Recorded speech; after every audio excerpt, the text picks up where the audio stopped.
Digital communication, digital business, digital payments, digital education ఇలా ఇండియాలో ఇప్పుడు అన్నీ డిజిటల్ మయమవుతున్నాయి. 30 ఇయర్స్ బ్యాక్ వీటి అవసరాన్ని కానీ వీటి రాకని కానీ ఎవరు ఊహించలేదు. డిజిటల్ కరెన్సీ కూడా అంతే. ప్రపంచవ్యాప్తంగా ఫ్యూచర్లో డిజిటల్ కరెన్సీకే డిమాండ్ ఉండబోతుంది. ఇండియా, చైనా వంటి దేశాలు దీన్ని తీవ్రంగా వ్యతిరేకిస్తున్న అమెరికా, ఆస్ట్రేలియా, ఉక్రెయిన్ అలాగే యూరోపియన్ కంట్రీస్ వీటిని లీగల్ టెండర్గా అనుమతినిస్తున్నాయి. ఈ క్రిప్టో కరెన్సీ ఇండియాలో ఇప్పుడే అఫీషియల్గా అంగీకరించలేకపోయినా డిజిటల్ రూపీని తీసుకువచ్చేందుకు ఆర్బీఐ ప్రయత్నాలు చేస్తోంది. ఈ క్రిప్టో కరెన్సీ ఇప్పుడు ఇండియాలో ఎందుకు హాట్ టాపిక్గా మారిందంటే, వర్చువల్ డిజిటల్ అసెట్స్ బదిలీ అనేది ఏ రూపంలో జరిగినా దానిపై 30% ట్యాక్స్ విధిస్తామని కేంద్ర ఆర్థిక మంత్రి నిర్మలా సీతారామన్ తన బడ్జెట్ ప్రసంగంలో అనౌన్స్ చేశారు. అంటే భారత్ ఇకపై క్రిప్టో కరెన్సీ కొనుగోళ్ళు, అమ్మకాలు, బహుమతి రూపంలో బదిలీ ఏ విధంగా జరిగినా, ఇలా ట్రాన్సాక్షన్స్ ఏ రూపంలో జరిగినా దానిపైన 30% ట్యాక్స్ చెల్లించాల్సి ఉంటుందని వెల్లడించారు. ఈ అనౌన్స్మెంట్ వల్ల ఇండియాలో క్రిప్టో కరెన్సీ లీగల్గా అనుమతించబడుతుంది అని పరోక్షంగా మనకు అర్థం చేసుకోవచ్చు. ప్రస్తుత పరిస్థితుల్లో ఇండియాలో క్రిప్టో కరెన్సీ అనేది లీగల్ టెండర్ కాకపోయినప్పటికీ లీగల్గా వీటిలో ఇన్వెస్ట్ చేయొచ్చని సెంట్రల్ గవర్నమెంట్ అనౌన్స్మెంట్.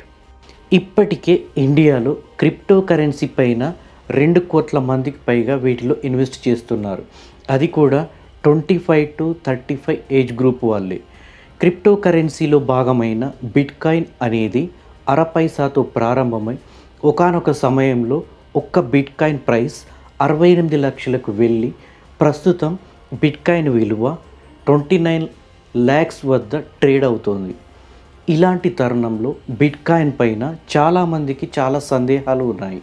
అసలు క్రిప్టో కరెన్సీ అంటే ఏమిటి, బిట్కాయిన్ అంటే ఏమిటి, ఇండియాలో బిట్కాయిన్ను లీగల్గా అనుమతించబడుతుందా లేదా, blockchain, miner, peer to peer network, అలాగే బిట్కాయిన్ను ఎలా కొనాలి, బిట్కాయిన్లో ఇన్వెస్ట్ చేయొచ్చా లేదా, బిట్కాయిన్స్ను ఎలా క్రియేట్ చేస్తారు, వీటి గురించి ఈ వీడియోలో క్లియర్గా తెలుసుకుందాం. క్రిప్టో కరెన్సీ అంటే ఏమిటంటే, క్రిప్టో కరెన్సీ అనేది ఒక డిజిటల్ కరెన్సీ. క్రిప్టో అంటే రహస్యం, కరెన్సీ అంటే మనం ఏదైనా వస్తువును కానీ సేవలను కానీ పొందాలంటే దానికి వాడే ఒక మాధ్యమం. ఇదొక రహస్య currency. Paytm, PhonePe, Google pay లాగానే ఇది కూడా ఒక వ్యాలెట్. దీన్నే క్రిప్టోగ్రఫీ కరెన్సీ లేదా ఇన్స్క్రిప్షన్ కరెన్సీ అంటారు. కంప్యూటర్ భాషలో చెప్పాలంటే రహస్య సంకేతాల రూపంలోకి మార్చడం. దీన్నే ఎన్కోడింగ్ లేదా ఎన్క్రిప్షన్ అంటారు.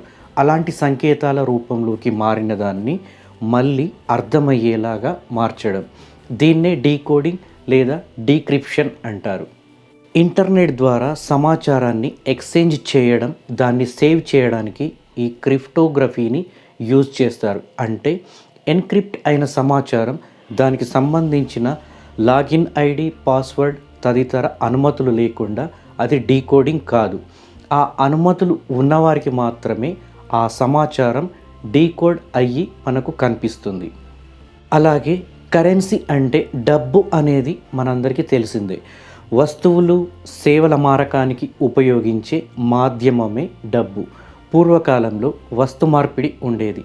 వస్తు మార్పిడిలో ఇబ్బందులను అధిగమించడానికి బంగారాన్ని మారక మాధ్యమంగా ఉపయోగించేవారు. అలాగే ఈ మారకం గవర్నమెంట్ కంట్రోల్లో ఉండేది. బంగారం, వెండి, రాగి, ఇత్తడి, ఇనుము కాయిన్స్ చలామణిలో ఉండేవి. ప్రపంచవ్యాప్తంగా కరెన్సీని పేపర్ నోట్ల రూపంలో ప్రింట్ చేస్తూ ఉన్నాయి అన్ని దేశాల గవర్నమెంట్స్ కూడా. ఇంటర్నెట్ కనెక్టివిటీ అందరికీ అవైలబుల్గా ఉండడం, డిజిటల్ రెవల్యూషన్ వల్ల ప్రస్తుతం అంతా డిజిటల్ మోడ్లో ట్రాన్సాక్షన్స్ జరుగుతూ ఉన్నాయి. అయితే ఈ ట్రాన్సాక్షన్స్ గవర్నమెంట్ కంట్రోల్లో ఉంటాయి. బ్యాంకుల మధ్యవర్తిత్వంతో ఇవి నడుస్తాయి. ఈ ట్రాన్సాక్షన్స్లో కూడా క్రిప్టోగ్రఫీని ఉపయోగిస్తారు. ఆన్లైన్ బ్యాంకింగ్ ట్రాన్సాక్షన్స్ కానీ డిజిటల్ పేమెంట్ వల్ల ఎంతైతే అడ్వాంటేజ్ ఉందో అంతే డిసడ్వాంటేజ్ కూడా ఉంది. మన పర్సనల్ డేటాను హ్యాక్ చేసి పాస్వర్డ్ లాగిన్ ఐడీలను ఫిషింగ్ చేసి మన అకౌంట్లో నుంచి డబ్బులు మాయం చేయడం ప్రతిరోజు ఏదో ఒక చోట అలాంటి బాధితులను మనం చూస్తూనే ఉన్నాం. మనం ఏదైనా వస్తువును కొనాలనుకున్నా, మనం ఎవరికైనా మనీ ట్రాన్స్ఫర్ చేయాలనుకున్నా, లేదా మనకు ఎవరైనా మనీ ట్రాన్స్ఫర్ చేసిన ఆ ట్రాన్సాక్షన్స్ అన్నీ బ్యాంకులలో ప్రభుత్వ రికార్డుల్లో నమోదు అవుతూ ఉంటాయి. అలా కాకుండా గవర్నమెంట్ కంట్రోల్లో కానీ బ్యాంకుల మధ్యవర్తిత్వం కానీ ఇవేవీ లేకుండా వ్యక్తులు లేదా సంస్థల మధ్య నేరుగా సురక్షితంగా బదిలీ చేసుకోగల ఈ కరెన్సీయే ఈ క్రిప్టో కరెన్సీ.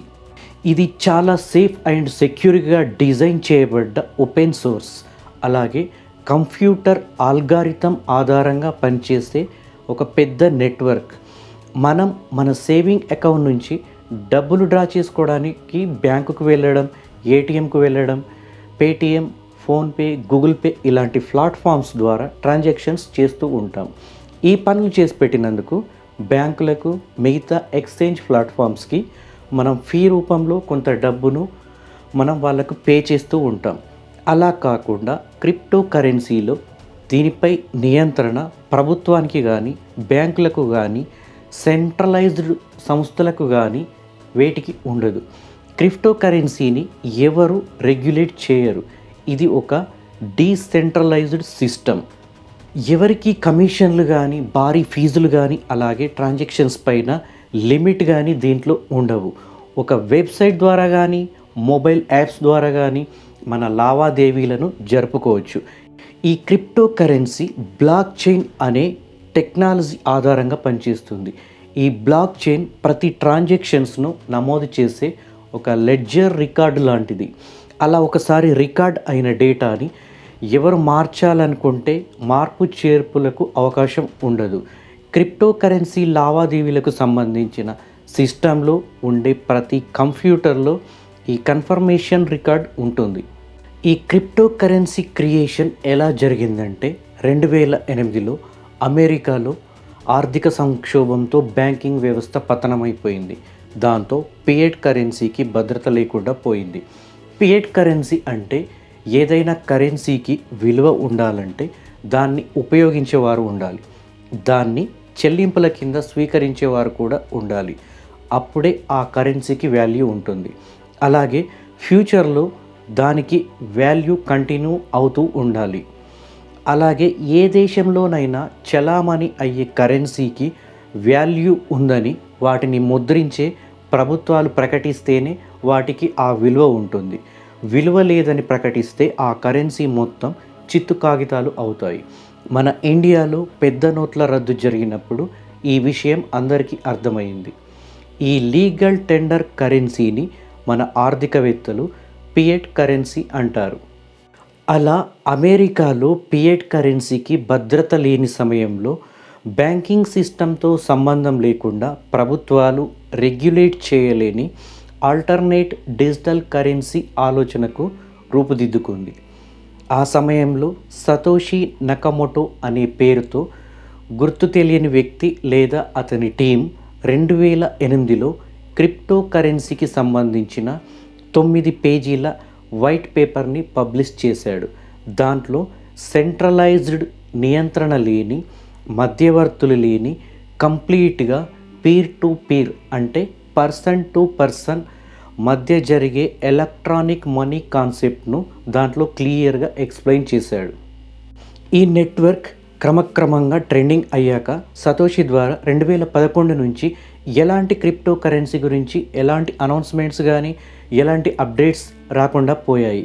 ఆ తర్వాత బిట్కాయిన్ నెట్వర్క్ కీని, దాని కంట్రోల్ని గావిన్ అండర్సన్ అనే వ్యక్తికి హ్యాండ్ ఓవర్ చేశాడు. అయితే సతోషి అనే వ్యక్తి లేదా అతని టీం 10 లక్షల బిట్కాయిన్స్ని మైనింగ్ చేసిందని, అవి వారి దగ్గరే ఉన్నాయని చాలామంది భావిస్తూ ఉంటారు. వాటి విలువ ప్రస్తుతం $1 బిలియన్ ఉంటుంది. ఈ సతోషి అనే వ్యక్తి ఎవరో తెలుసుకోవడానికి చాలా ప్రయత్నాలు జరిగాయి, కానీ ఇప్పటికీ అది సాధ్యం కాలేదు. 2011 వరకు బిట్కాయిన్ ఒక్కటే ఏకైక క్రిప్టో కరెన్సీగా ఉండేది. ఆ తర్వాత Litecoin, Ethereum, Tether, Binance coin, US dollar coin, XRP coin, Terra, Cardano, సోలాంకి, అవలాంచి ఇలా బిట్కాయిన్స్కు ఆల్టర్నేట్ క్రిప్టో కరెన్సీని క్రియేట్ చేయడం జరిగింది. ప్రస్తుతం ప్రపంచవ్యాప్తంగా 412 రకాల క్రిప్టో కరెన్సీ ఉన్నట్లుగా ఇన్వెస్టోపీడియా వాళ్ళు పబ్లిష్ చేశారు. బిట్కాయిన్ లాంటి క్రిప్టో కరెన్సీని మైనింగ్ అనే కంప్యూటర్ ప్రాసెస్ ద్వారా క్రియేట్ చేస్తారు. మైనింగ్ అంటే గనుల తవ్వకం అని అందరికీ తెలుసు. కానీ క్రిప్టో కరెన్సీ భాషలో మైనింగ్ అంటే కొత్త బిట్ కాయిన్స్ని క్రియేట్ చేయడం. ఈ క్రిప్టో కరెన్సీలో ఒక బిట్ కాయిన్ క్రియేట్ చేయాలంటే బిట్ కాయిన్ ఆల్గారిథం ద్వారా క్రియేట్ చేసే కాంప్లికేటెడ్ మ్యాథమెటికల్ ప్రాబ్లమ్స్కి సొల్యూషన్ను కనుక్కొని పెద్ద మొత్తంలో ట్రాన్సాక్షన్స్ను వెరిఫై చేసి ఒక్కో బ్లాక్గా అమర్చాల్సి ఉంటుంది. అలా ఒక బ్లాక్ను సక్సెస్ఫుల్గా కంప్లీట్ చేసినప్పుడు ఎవరైతే ఈ మైనింగ్ ప్రాసెస్ చేస్తారో ఆ మైనర్కి రివార్డ్స్ ద్వారా కొత్త బిట్ కాయిన్స్ వస్తాయి. వీటినే బ్లాక్ రివార్డ్స్ అంటారు.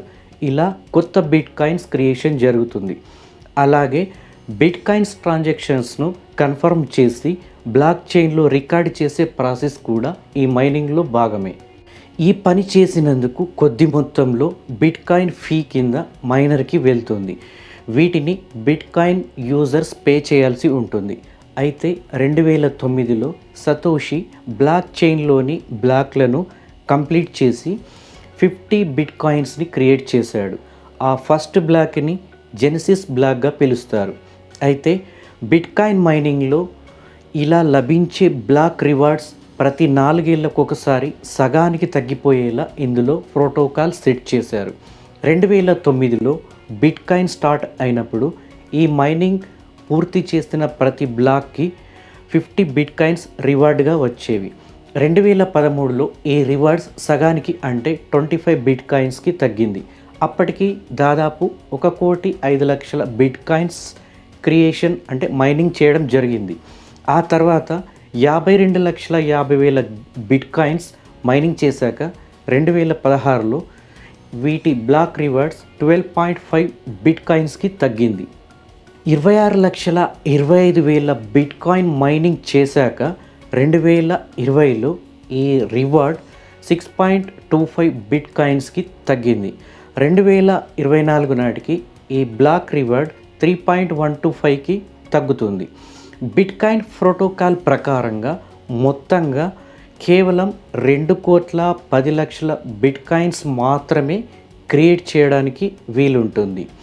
ఈ మొత్తం కాయిన్స్ క్రియేట్ అయ్యే ప్రాసెస్ పూర్తి అయ్యేసరికి 64 సార్లు సగానికి తగ్గేలాగా ప్రోటోకాల్ సెట్ చేశారు. ఇప్పటి వరకు 1,89,73,025 బిట్ కాయిన్స్ మైనింగ్ చేయడం జరిగింది. ఇంకా 20,26,975 కాయిన్స్ మైనింగ్ చేయడానికి మిగిలి ఉన్నాయి. అంటే ఇప్పటికీ 90% బిట్ కాయిన్స్ ఇష్యూ అయ్యాయి. ప్రపంచవ్యాప్తంగా ప్రతిరోజు 900 బిట్ కాయిన్స్ క్రియేట్ అవుతూ ఉన్నాయి. 2140 నాటికి మొత్తం బిట్ కాయిన్స్ల మైనింగ్ పూర్తి అవుతుంది. బిట్ కాయిన్స్ ప్రోటోకాల్ ప్రకారంగా ఆ తర్వాత మైనింగ్ ప్రాసెస్ ఉండదు. కొత్త బిట్ కాయిన్స్ క్రియేట్ చేయడానికి ఉండదు.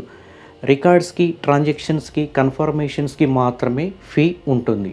బిట్ కాయిన్ మైనింగ్ కోసం లేటెస్ట్ అండ్ పవర్ఫుల్ కంప్యూటర్లు మరియు సర్వర్స్ అవసరమవుతాయి. అలాగే ఈ మైనింగ్ ప్రాసెస్కి చాలా ఎలక్ట్రిసిటీ అవసరమవుతుంది. బిట్ కాయిన్ మైనింగ్ కోసం వాడే ఎలక్ట్రిసిటీ పర్యావరణానికి ప్రమాదమని చాలామంది విమర్శిస్తున్నారు. టెస్లా కంపెనీ వ్యవస్థాపకుడు అయిన ఎలాన్ మస్క్ 2021 మార్చిలో టెస్లా కార్స్ పర్చేస్ చేయడానికి బిట్ కాయిన్స్ను యాక్సెప్ట్ చేస్తున్నామని చెప్పడంతో ఒక్కసారిగా బిట్ కాయిన్ వాల్యూ అమాంతం పెరిగిపోయింది.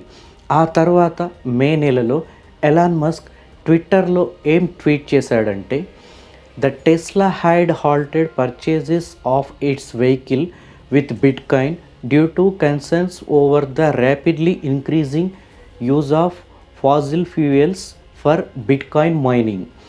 Resume transactions with Musk said it intends with Bitcoins once mining more sustainable energy with transitions. అంటే బిట్కాయిన్ మైనింగ్ కోసం వాడే ఎలక్ట్రిసిటీ వల్ల పర్యావరణానికి హాని జరిగే ఇలాంటి బిట్కాయిన్స్ని మేము సస్పెండ్ చేస్తున్నామని ట్వీట్ చేయడంతో ఒక్కసారిగా బిట్కాయిన్ వాల్యూ దిగజారిపోయింది. బిట్కాయిన్ అరపైసా నుంచి $60,000 ఎలా పెరిగింది? సతోషి క్రియేట్ చేసిన 50 బిట్కాయిన్స్ను యూజ్ చేయడానికి, ఖర్చు చేయడానికి వీల్లేదు. అవి ఎప్పటికీ అలానే ఉంటాయి. ఆ తర్వాత సతోషి క్రియేట్ చేసిన బిట్కాయిన్స్ను ఒక కంప్యూటర్ సైంటిస్ట్ అయిన హాల్ ఫిన్నేకు డైరెక్ట్గా పంపించాడు. బిట్కాయిన్ గురించి మొదటిసారిగా ట్విట్టర్లో ట్వీట్ చేసింది కూడా అతనే. బిట్కాయిన్ మొదట ట్రేడింగ్ స్టార్ట్ అయినప్పుడు ఒక కాయిన్ విలువ మన ఇండియన్ కరెన్సీలో సుమారు అరపైసా మాత్రమే ఉండేది. 2010 నాటికి చాలామంది బిట్కాయిన్లో ఇంట్రెస్ట్ పెంచుకున్నారు. దాంతో చాలామంది ఇన్వెస్ట్ చేయడం స్టార్ట్ చేశారు. మొదటిసారిగా బిట్కాయిన్ను ఒక కరెన్సీల వాణిజ్య లావాదేవీల కోసం ఉపయోగించింది 2010 మే 22న లాస్ జో హ్యానే అనే ప్రోగ్రామర్ 10,000 బిట్కాయిన్స్ చెల్లించి ఓన్లీ 2 పిజ్జాలు కొన్నాడు. అప్పుడు ఆ 10,000 బిట్కాయిన్స్ విలువ $47 ఉండేది. 2011లో $1గా ఉన్న బిట్కాయిన్ విలువ 2012లో $13కు పెరిగింది.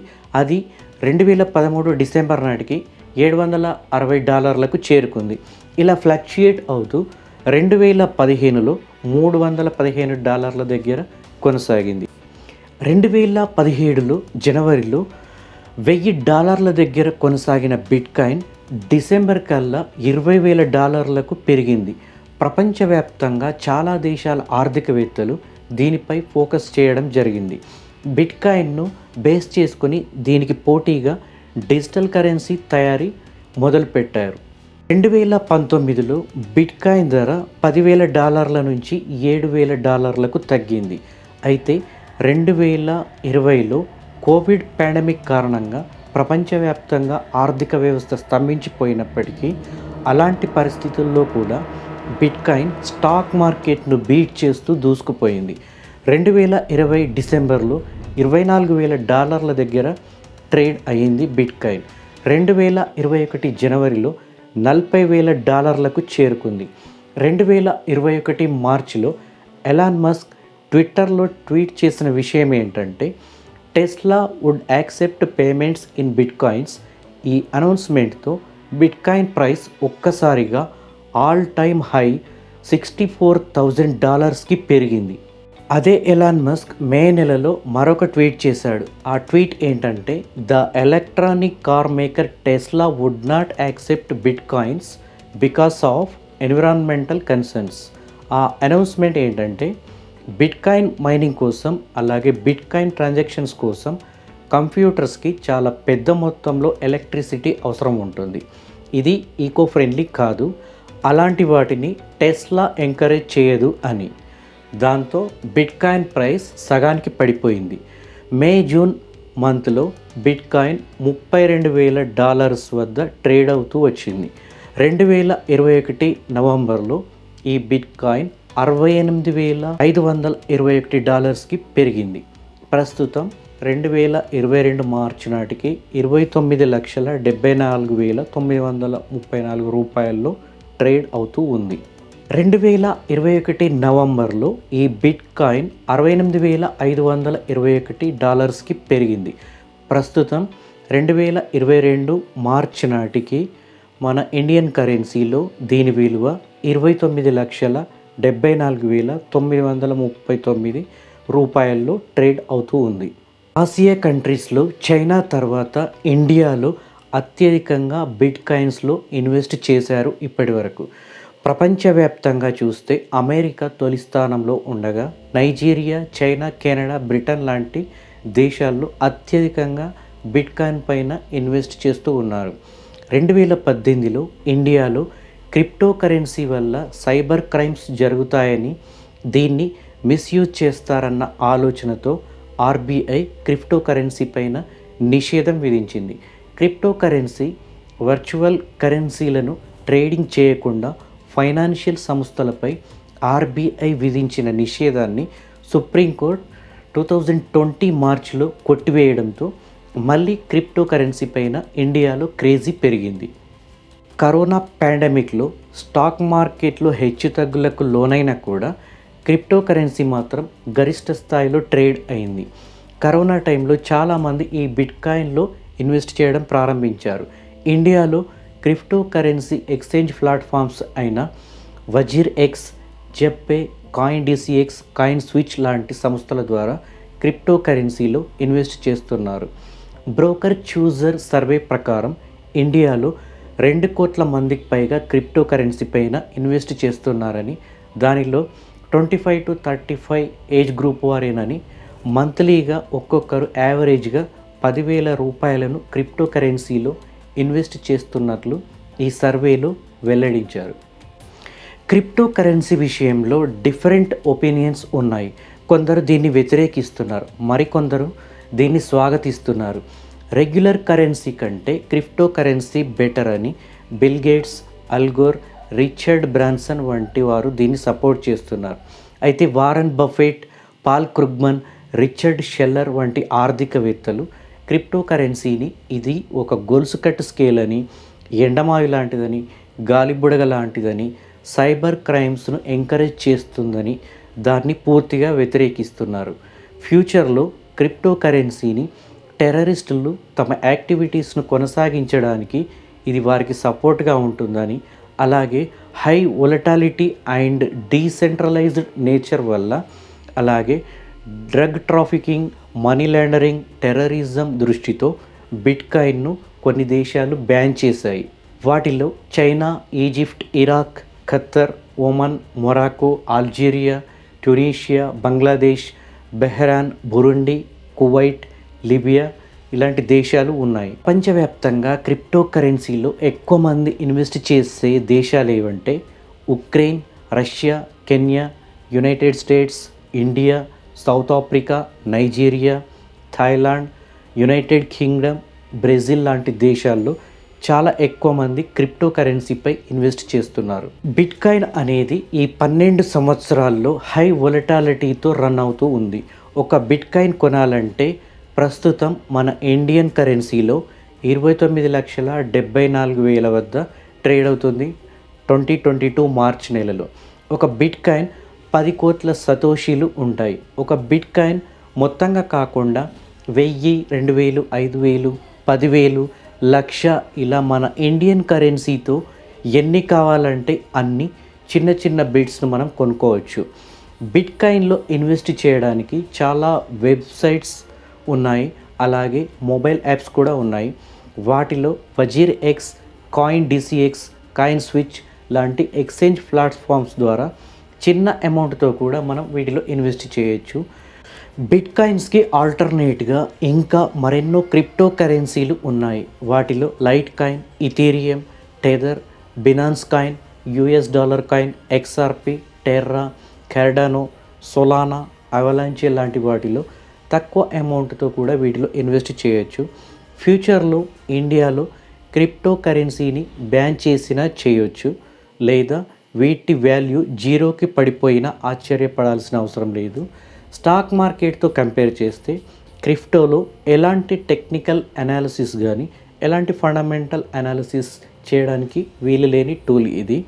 క్రిప్టోలో ఇన్వెస్ట్ చేయడం అనేది హై రిస్క్ ఆప్షన్ కాబట్టి ఇందులో ఇన్వెస్ట్ చేయాలా వద్దా అనేది మీ రిస్క్ అపెటైట్ను బట్టి ఉంటుంది. ఫ్యూచర్లో బిట్కాయిన్ విలువ 1 కోటి రూపాయలకు వెళ్ళినా ఆశ్చర్యపడాల్సిన అవసరం లేదు. అప్పుడు అనిపిస్తుంది వీటిలో ముందే ఇన్వెస్ట్ చేయాల్సి ఉండేదని. సో క్రిప్టోలో ఇన్వెస్ట్ చేయాలా వద్దా అనేది మీ రిస్క్ను బట్టి ఉంటుంది. నెక్స్ట్ వీడియోలో బిట్కాయిన్ అండ్ దాని ఆల్టర్నేట్గా ఉన్న వివిధ రకాల క్రిప్టో కాయిన్స్ని, అలాగే క్రిప్టో కరెన్సీలో ఎలా ఇన్వెస్ట్ చేయాలి, దానికి సంబంధించిన ఎక్స్చేంజ్ ప్లాట్ఫామ్స్ గురించి స్టెప్ బై స్టెప్ తెలుసుకుందాం. ఈ వీడియో మీకు నచ్చినట్లయితే లైక్ చేయండి, షేర్ చేయండి, అలాగే సబ్స్క్రైబ్ చేసుకోండి. క్రిప్టో కరెన్సీ పైన మీ ఒపీనియన్ని కామెంట్ బాక్స్లో రాయండి. Thank you.